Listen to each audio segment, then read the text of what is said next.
Super génial, bon, merci. Et donc maintenant, on va continuer la lecture des diagrammes de phase.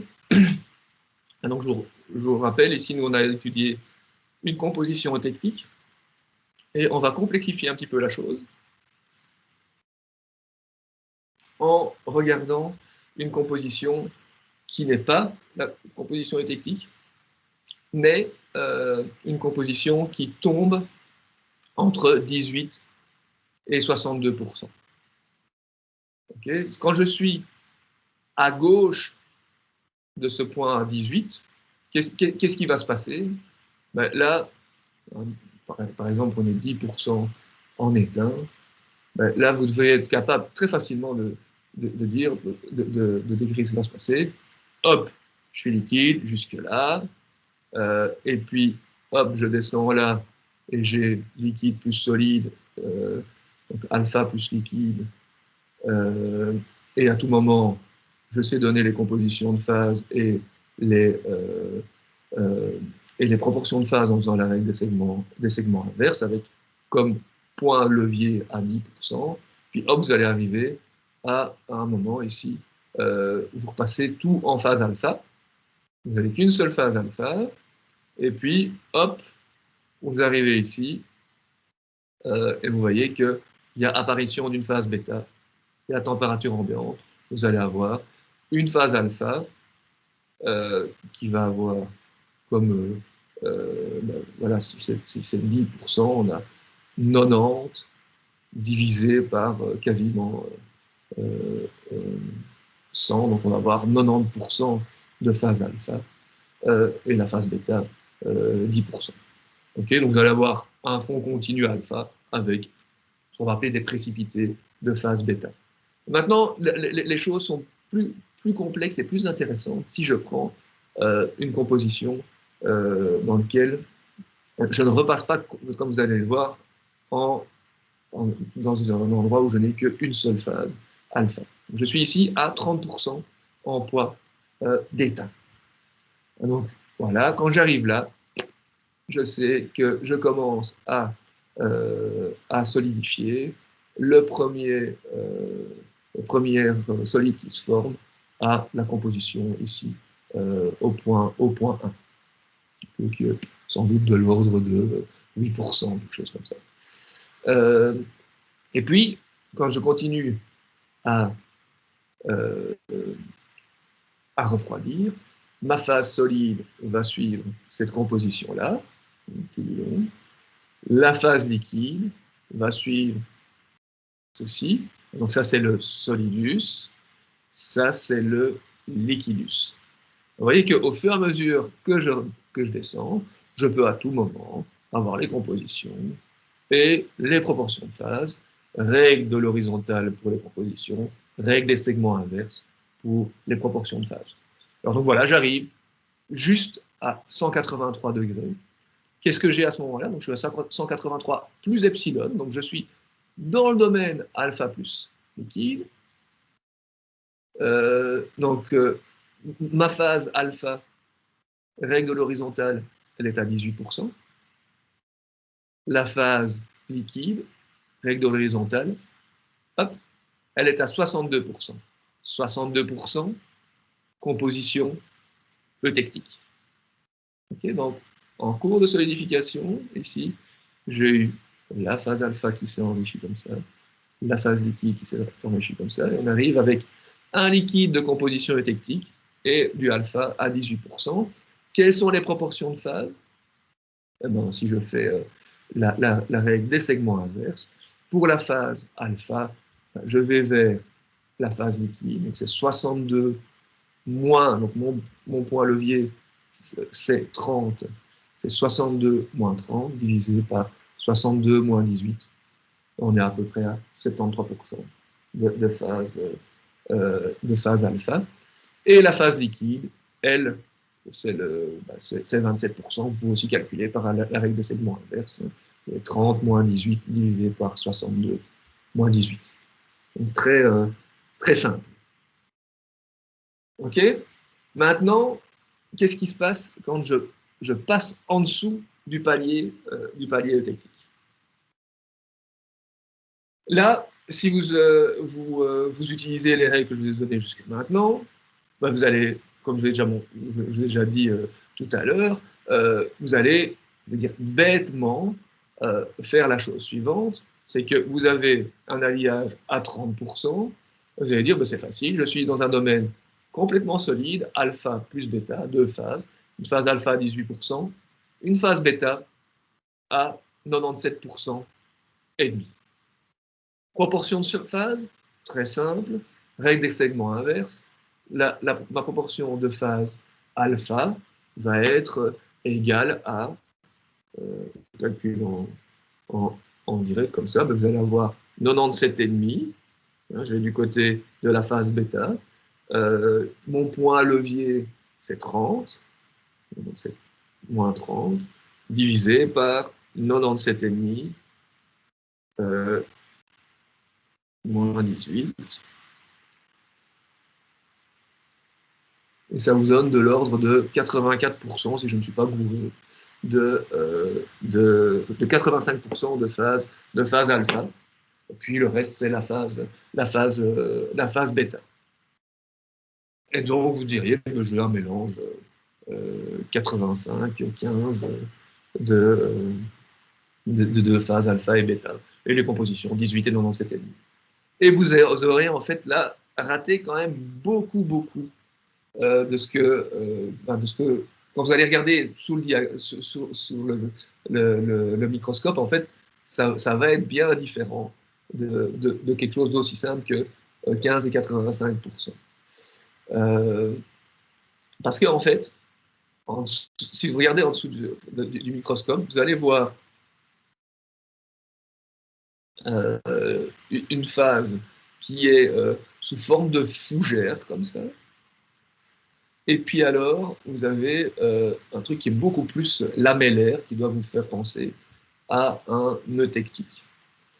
Et pourquoi est-ce qu'on a ça en dessous du microscope et comment, en fait, on peut le prédire avec le diagramme de phase?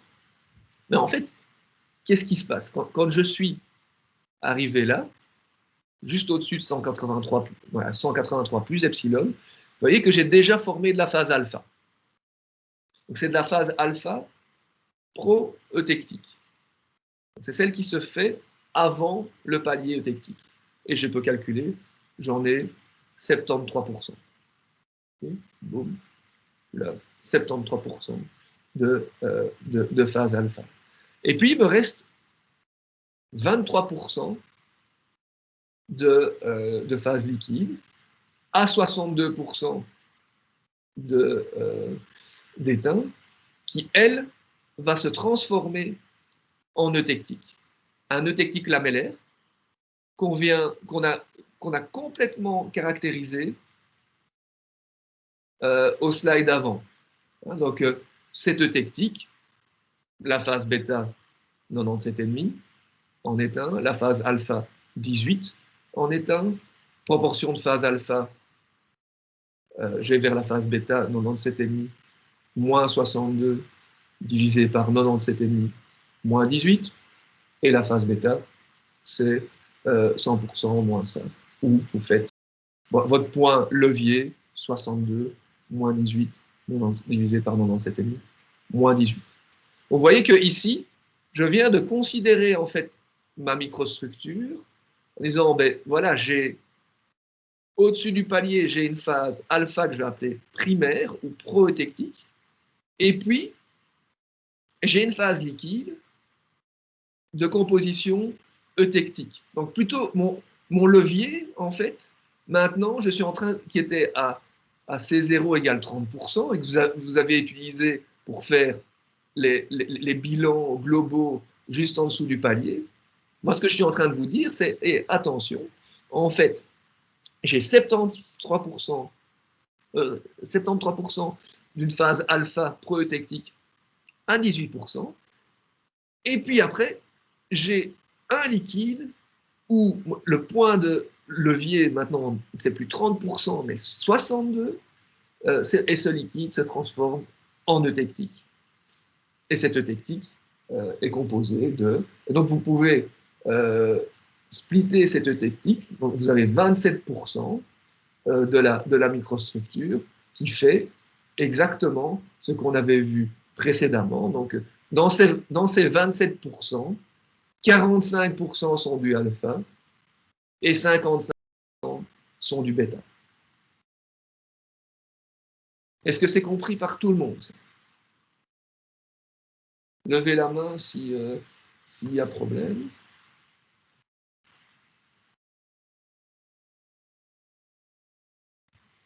Ok, donc quand vous devez faire un bilan à l'examen, c'est vital que vous me fassiez le split en ces deux choses, l'alpha que vous avez dans l'alpha, qui est l'alpha primaire, et puis la phase eutectique, qui est un mélange de alpha et de bêta.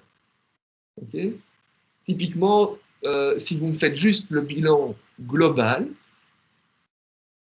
pour cette partie-là, vous avez, bah, voilà, mettons que quelqu'un qui me fait le bilan complet en disant j'ai de l'alpha, donc l'alpha primaire, donc qui est lui 73% de la microstructure, et puis qui c'est donc en eutectique, c'est 10 sur 10, me faire juste le bilan global là, vous n'avez pas 5 sur 10 en faisant ça.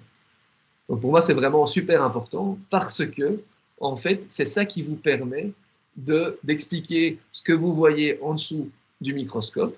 Vous avez une phase alpha noire qui apparaît sous forme de fougère, comme ça. Vous verrez que c'est typique comme morphologie quand on a une solidification, quand on va parler un peu plus tard de microstructures de solidification, eh bien, on fait ce qu'on appelle des dendrites. Qui ont cette morphologie en feuille de fougère, dendrite, ça vient dendron, arbre. Et puis alors, vous avez un eutectique. Okay, voilà, maintenant, ce qui est encore plus chouette, c'est de suivre ce qui se passe quand on continue à refroidir. Qu'est-ce qui va se passer? Est-ce que quelqu'un a une idée de... Donc, je suis ici maintenant à 183 moins epsilon. J'ai mon alpha pro-eutectique. Et puis, j'ai un eutectique qui est fait de alpha et de bêta.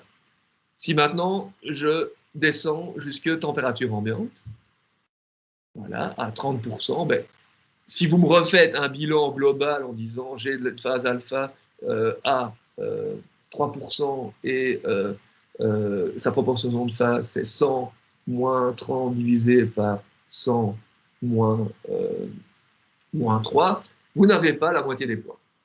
Parce que vous faites un bilan global qui n'est pas du tout ce que vous allez voir en dessous du microscope. Est-ce que quelqu'un a envie de se lancer sur qu'est-ce qui va se passer quand je vais continuer à refroidir?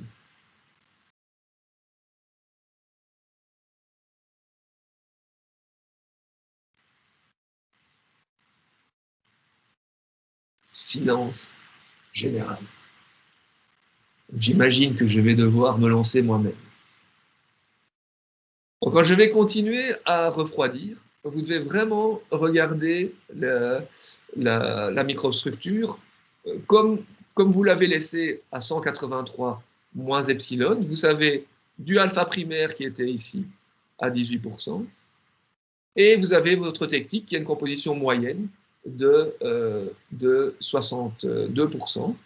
Le technique fait 27% de la microstructure, le alpha primaire 73%. Et donc maintenant, on va splitter en fait la microstructure en deux.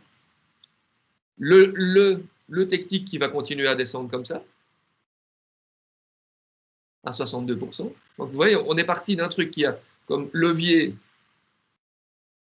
30%, composition globale 30%, et maintenant je suis en train de vous jouer avec une partie de la microstructure qui est à 62, c'est une technique qui va continuer à descendre, et mon alpha primaire, lui aussi, il est à 18%, et il va continuer à descendre.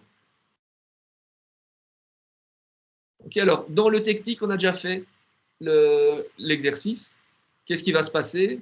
Les compositions de alpha, la composition de alpha et de bêta vont évoluer. Donc le alpha va graduellement passer de 18 à 3, le bêta de 97,5 à 100, et les proportions de phase seront faites en faisant la règle des segments inverses, en utilisant comme point levier 62%.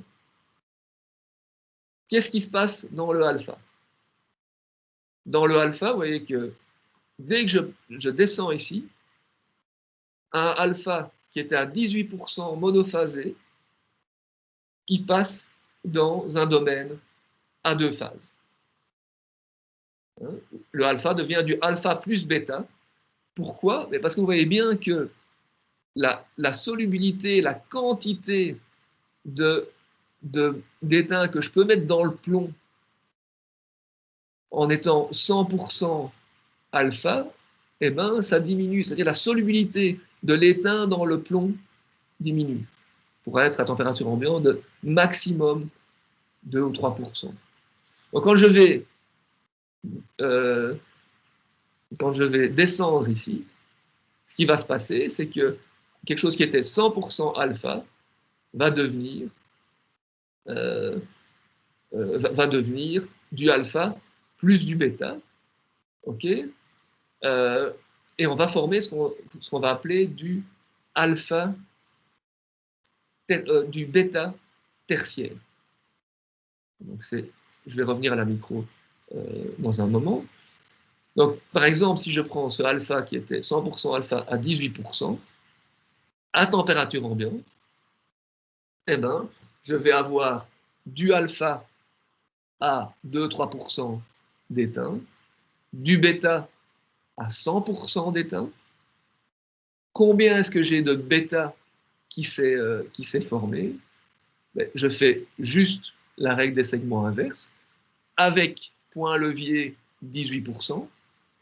18% moins 3 divisé par 100% moins 3.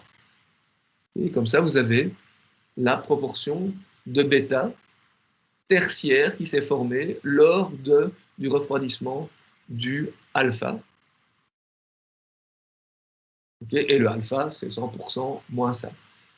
Attention, tout ceci se fait pour 73% de la microstructure.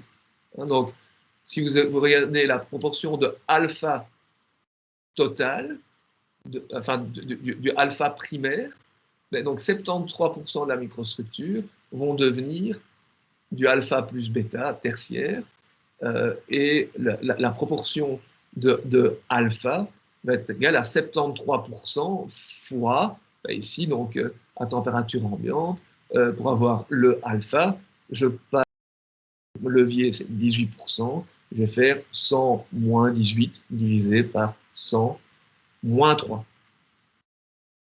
À côté de ça, du alpha, vous en avez aussi dans le technique, et vous pouvez calculer les proportions de phase. Donc ça va être point levier, là c'est 62%, 100 moins 62 divisé par 100 moins 3. Et ça c'est pour 27% de la microstructure. Et donc quand vous sommez les deux alphas, celui qui est l'alpha primaire et celui qui est dans le technique, eh ben vous devez retomber sur le premier calcul que vous auriez fait en faisant une règle des segments inverses avec comme levier le point de composition, enfin la composition de l'alliage qui était 30%, donc en faisant 100 moins 30 divisé par 100 moins 3 aux erreurs d'arrondi près. Et où là vous auriez prédit une microstructure juste faite de alpha et de bêta, alors que maintenant, quand vous regardez ça, et quand vous avez suivi tout le chemin de transformation, vous avez compris que vous avez fait du alpha primaire dans un liquide qui, lui, s'est transformé de façon eutectique.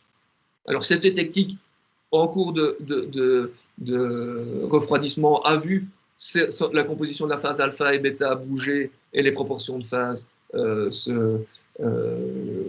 bouger légèrement. Par contre, le alpha primaire, lui, en continuant de solidifier, ben, la solubilité de l'étain a diminué dans la phase alpha. Et si vous regardez, vous avez un liseré comme ça, blanc, autour de chaque feuille de fougère. Là. Et bien ça, cette phase blanche, c'est du bêta. Donc c'est le bêta tertiaire.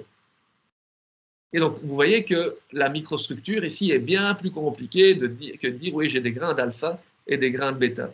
En ayant suivi toute la solidification, on prédit la morphologie, enfin en tout cas ce qu'on va voir en dessous du microscope. Donc j'espère vous avoir ici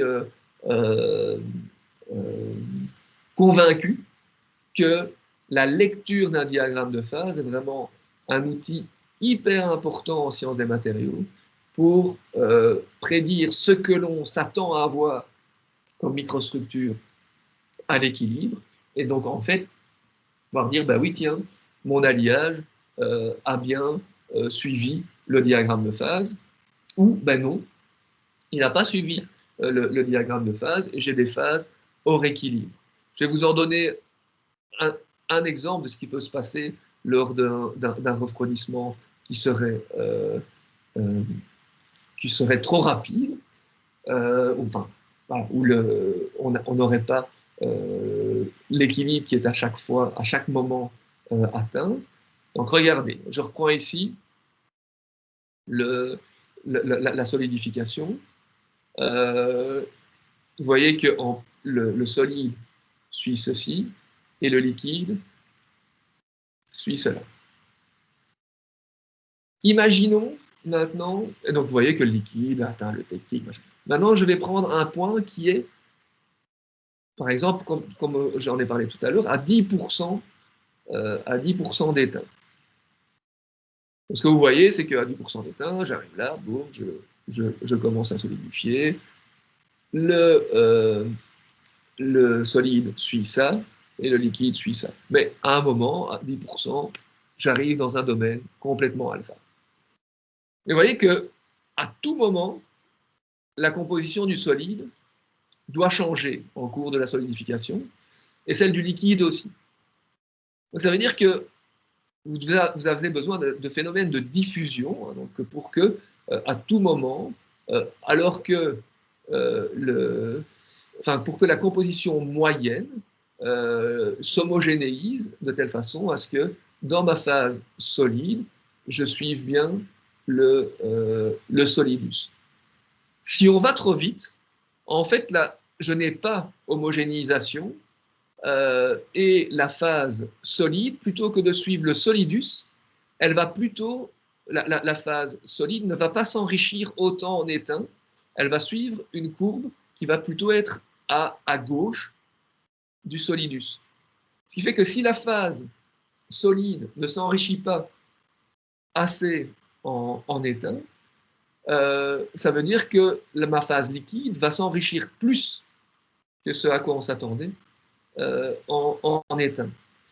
Et donc, ce qu'on va observer, c'est que plutôt que d'avoir une phase solide alpha toute seule, ici une phase homogène alpha qui apparaît, et comme mon solide s'est enrichi moins en étain, le liquide va s'enrichir plus en étain, et alors que normalement, jamais pour 10% en étain, le liquide n'aurait atteint une composition eutectique, donc pour 10%, le dernier, voilà, on serait plutôt à 40% d'étain, eh ben, il est possible que quand vous regardez la microstructure, vous trouvez un eutectique, parce que le liquide est passé par la composition eutectique en cours de solidification, parce que le solide ne s'est pas à tout moment bien homogénéisé, il n'a pas eu le temps, en moyenne, il n'a pas suivi le solidus, mais il a été plutôt à gauche. Et donc, on vous dit, ben voilà, ça c'est le diagramme de phase, ça c'est la composition, 10% en étain. Vous allez dire, ben moi, je ne vous attendais pas à avoir un eutectique. Et puis, en fait, quand vous regardez la microstructure, vous allez avoir une phase alpha primaire, alors vraiment, vraiment très fort majoritaire, mais alors que vous attendiez avoir du bêta seul, vous allez avoir entre les dendrites de alpha primaire un liquide qui s'est solidifié sous forme d'un eutectique, auquel vous ne vous attendiez pas. Vous allez être hors équilibre. Par contre, ben, si vous remontez la température, vous allez proche du palier eutectique, que vous laissez faire la diffusion et la remise à l'équilibre, ben, cette eutectique va disparaître et se transformer en alpha et en gardant juste donc, le bêta qui est prédit par le diagramme à l'équilibre pour 10%.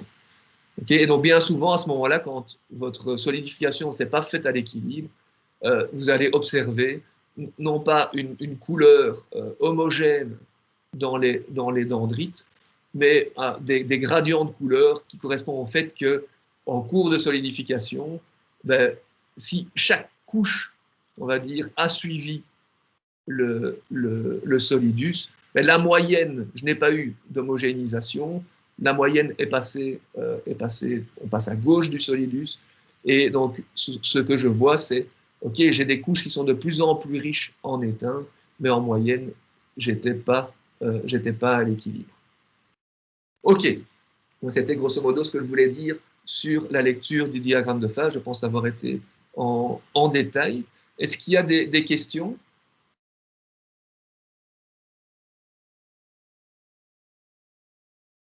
Non? Alors, ce que je vais essayer de faire en un quart d'heure, c'est de vous montrer que les diagrammes de phase ne tombent pas du ciel, mais sont directement reliés à une réalité thermodynamique. Alors, je vais essayer de retomber sur mes pattes avec, avec quelques slides supplémentaires. Je vais regarder. Voilà. N'ayez pas peur. N'ayez pas peur. Ma volonté, c'est vraiment de dire, ben voilà, je mélange A avec B, et je vous ai expliqué que la variable thermodynamique qui est importante là-dedans, c'est que quand je mélange A avec B, je dois avoir le G qui est minimum. Ok? Et G est une combinaison donc d'un H et d'un S. Donc c'est H moins T delta S. Et donc quand je mélange du A et du B, je vais avoir un delta H de mélange. Donc je vais avoir un H, d'abord un H de mélange. Quel est l'enthalpie de mon mélange, qui est voilà, l'enthalpie de A et de B, pondérée par leur fraction. Je vais avoir un terme d'entropie, et puis je vais mettre tout ça ensemble, et je vais avoir H, quand je fais H moins TS, bien souvent, donc j'ai une courbe qui va comme ça vers le bas. Donc, ce qui veut dire que, grosso modo, le terme d'augmentation d'entropie quand je fais du mélange est plus élevé que le terme de delta H quand je mélange A et B. Donc, la courbe du G d'une phase qui aurait donc je sais pas moi, si on se met ici 50% en poids de B, eh ben, si j'ai le G de A pur et le G de B pur, eh ben, en les mélangeant, A et B totalement, hein, donc je les mélange toutes les boules ensemble, j'ai un bordel maximum, je vais lire un G qui serait ici, alors que, donc ça c'est le G en mélangeant tout le monde, alors que si je faisais juste une loi des mélanges sur le G de A seul et de B seul, et que je fais juste une loi des mélanges, là je me baladerais cette, euh, euh, sur cette droite, et vous voyez que le G serait plus faible. J'ai vraiment une contribution de l'entropie quand je mélange les atomes de A et les atomes de B. Donc voilà, une courbe d'énergie libre d'une phase en fonction de la composition à une température donnée. D'habitude, on a quelque chose qui va vers le bas parce que les atomes de A et les atomes de B se mélangent bien ensemble. OK? La dernière chose que vous devez maintenant savoir, c'est que plutôt que de mettre G, je vais mettre le G molaire. Et il y a une construction très importante. Si vous prenez, par exemple, ici la, le, une composition qui vaut XB, vous avez une phase de composition XB. Est-ce que vous voudriez connaître? C'est la potentiel chimique de A et de B dans cette phase. Alors, on peut très facilement montrer que donc, le G molaire, c'est par définition ce qu'on appelle le potentiel chimique de la solution, qui est la somme des potentiels chimiques de A et de B pondérés par leur fraction molaire. On peut très facilement montrer que pour lire le potentiel chimique de A et le potentiel chimique de B, il suffit de prendre la tangente au point de composition. Donc c'est le potentiel chimique de A va être lu là, le potentiel chimique de B va être lu ici.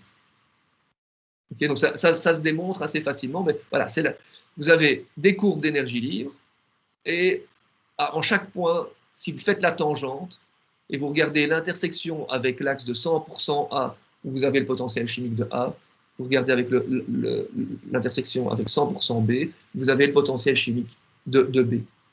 Okay, donc là, j'ai une phase. Maintenant, quand on fait des diagrammes de phase, on s'intéresse à des situations où on peut avoir, par exemple, donc une phase alpha qui a un G molaire qui fait comme ça, et une phase bêta qui a un G molaire qui fait ça. Maintenant, voilà. Quand je vois ça, est-ce que je sais prédire, donc je suis à une température donnée, quelles vont être les phases qui vont être les plus stables? Alors si je mets ici, vous voyez bien que le G de la phase alpha est plus petit que le G de la phase bêta, donc c'est la phase alpha qui va être la phase stable. Quand je suis dans cette région-ci, je vais avoir la phase bêta qui est plus stable que la phase alpha. Mais il y a toute une région où la situation va être d'avoir un équilibre entre la phase alpha et la phase bêta. Et cette région va être dictée par, c'est ce que vous avez sur ceci ici, vous avez la phase bêta, la phase alpha, et vous voyez que je viens construire une tangente commune. C'est une tangente qui est commune à la phase bêta et à la phase alpha. Et en fait, entre les deux points de composition ici définis par la, la, la tangente commune, ce qu'on montre, c'est que le minimum d'énergie libre, c'est de faire un mélange de deux phases, la phase bêta et la phase alpha, mais ces deux phases ne peuvent pas avoir n'importe quelle composition parce que je dois avoir égalité des potentiels chimiques. Et en fait, le fait de prendre la tangente commune, vous voyez que comme le potentiel chimique se lie en prenant une tangente au point, vous voyez que cette tangente commune me permet de dire que si la composition de mon liquide, de la phase bêta, c'est ceci, et la phase alpha est ceci, mais en fait, dans la phase alpha et dans la phase bêta, je vais avoir le même potentiel chimique vu que la tangente est commune pour B et le même potentiel chimique pour A. Okay, donc c'est ça qui va vous fixer les concentrations qui vous limitent les zones à deux phases. Et c'est un minimum parce que, en fait, si je prends du alpha et du bêta, j'ai le G du alpha qui est là et le G du bêta qui est là, le G du mélange, donc avec la même composition, hein, qui aurait été X0, le G du mélange, il va être lu donc, de deux phases qui sont de composition différente que X0. Le G du mélange, il se lie sur cette tangente commune pour la composition X0. Ça, on peut montrer que c'est le minimum d'énergie libre du système. OK? Donc maintenant, ce que je vais faire, c'est juste vous montrer comment, sur base de ces constructions, on arrive au diagramme de phase le plus simple, qui est le diagramme avec miscibilité complète. Je ne sais pas si le mode... Moi, je ne vois plus rien, là.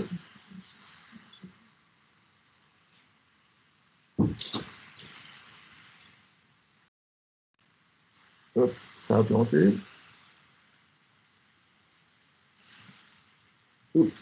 Qu'est-ce que vous voyez encore chez vous? Vous voyez toujours le PowerPoint?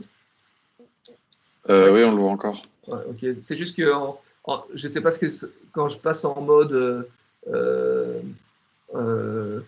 en mode diaporama, il a l'air de ne pas aimer trop. Je refais un essai.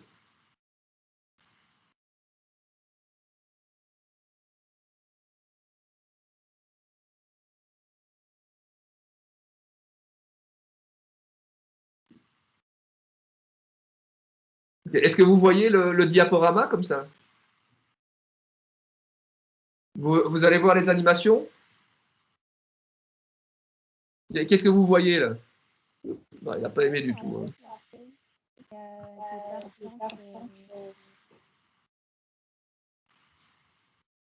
Ça fait un drôle de truc. Hein.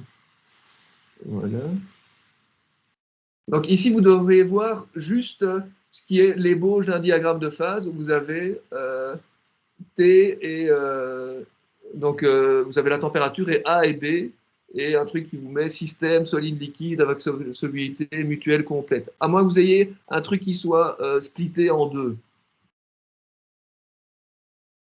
Qu'est-ce que vous avez comme vous voyez qu'un seul slide ou vous voyez tout un truc plus compliqué? On voit plusieurs graphiques. On a le slide numéro 29. Oui, c'est ça. Liquide. Donc là, ici, je fais un clic. Est-ce que vous voyez quelque chose apparaître ou pas? Non, pas chez moi. Vous avez tout ensemble, en fait. Ouais. Ouais, donc c'est ça, le diaporama ne fonctionne pas. C'est pas grave, je vais couper ça.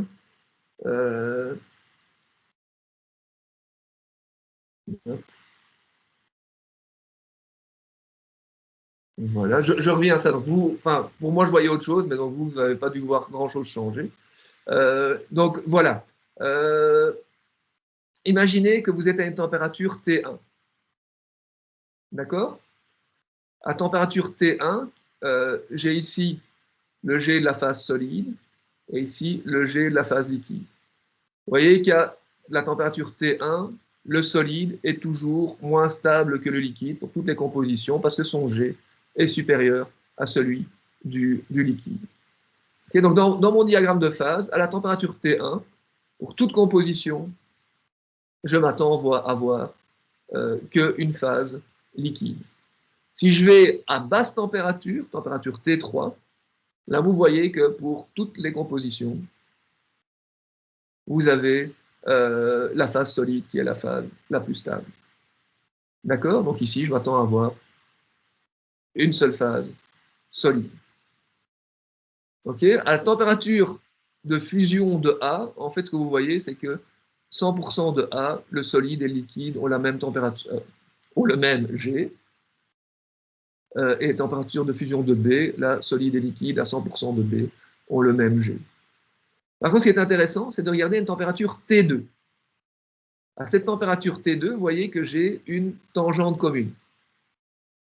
Alors, à gauche de ce point-là, ce que je vois, c'est que la phase solide a un G supérieur à la phase liquide, inférieur à la phase liquide, donc c'est la phase solide qui va être la phase stable. À droite de la tangente commune, ici, là, c'est la phase liquide qui va être la phase stable. Par contre, entre ce point-là et ce point-là, dont la composition est définie par la tangente commune et qui permet d'avoir l'égalité des potentiels chimiques et le minimum de l'énergie libre du système, mais je m'attends à avoir un mélange de deux phases, une phase solide avec cette composition-là et une phase liquide avec cette composition-là.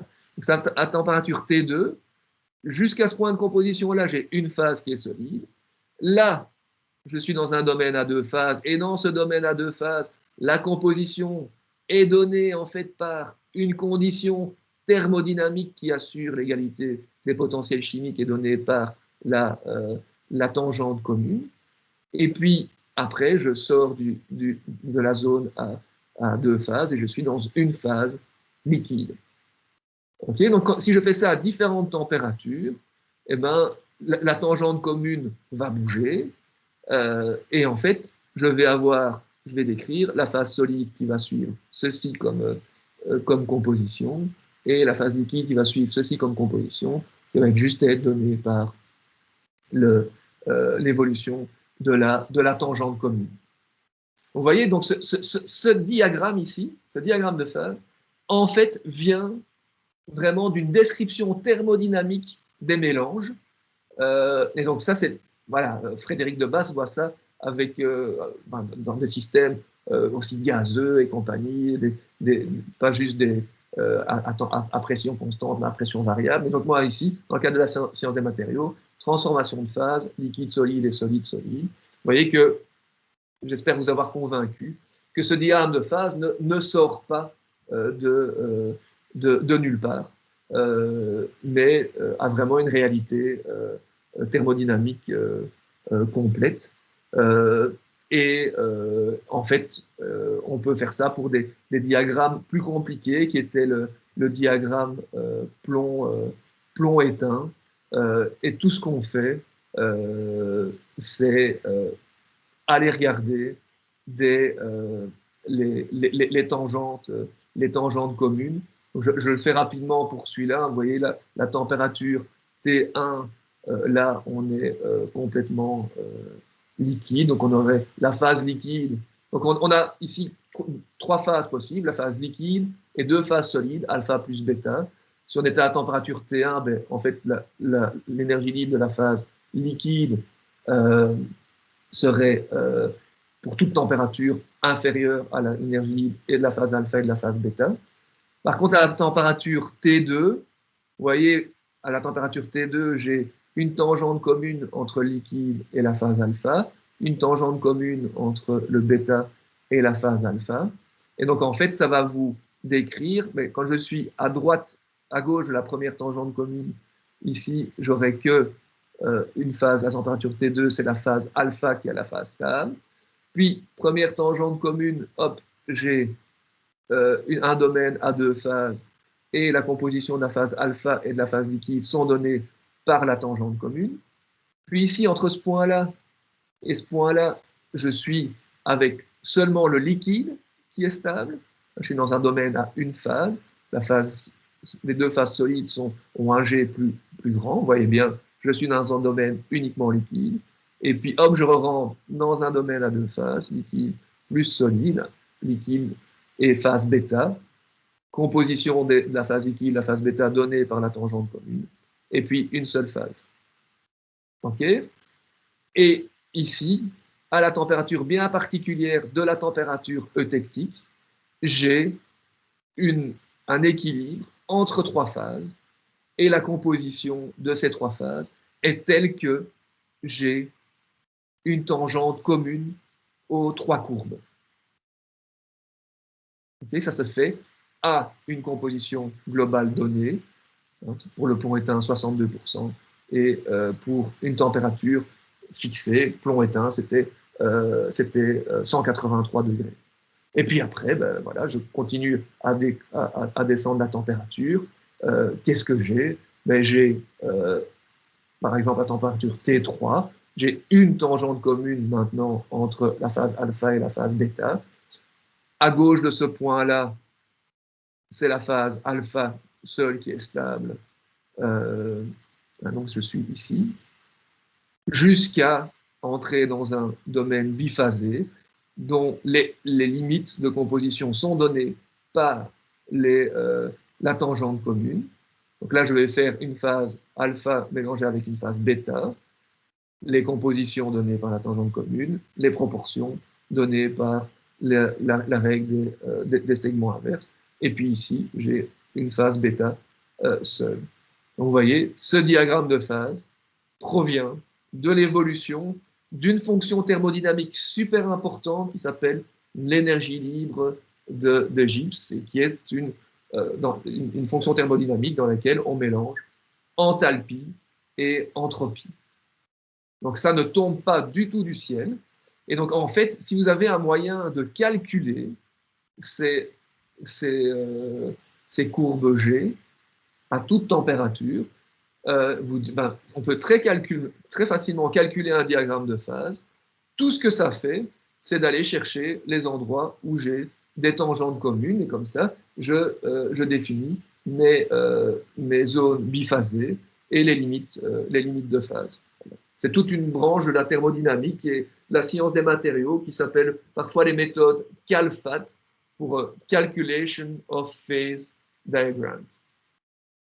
Voilà, je vais m'arrêter là. Est-ce que vous avez des questions? Ou est-ce que tout a été clair comme de l'eau de roche et vous rentrez chez vous, enfin, vous arrêtez ce cours en disant chouette, j'ai tout compris sur la lecture des diagrammes de phase. Moi, je trouve ça très intéressant, l'origine thermodynamique. Ça permet bien de comprendre pourquoi il y a ces diagrammes. Ok, super. Mais, ça a été un peu vite, mais j'ai essayé d'être le plus clair possible. Ça tombe pas du ciel, quoi. Ok, s'il n'y a pas d'autres questions, ce que je vous propose, c'est d'arrêter l'enregistrement. Je ne sais pas qui avait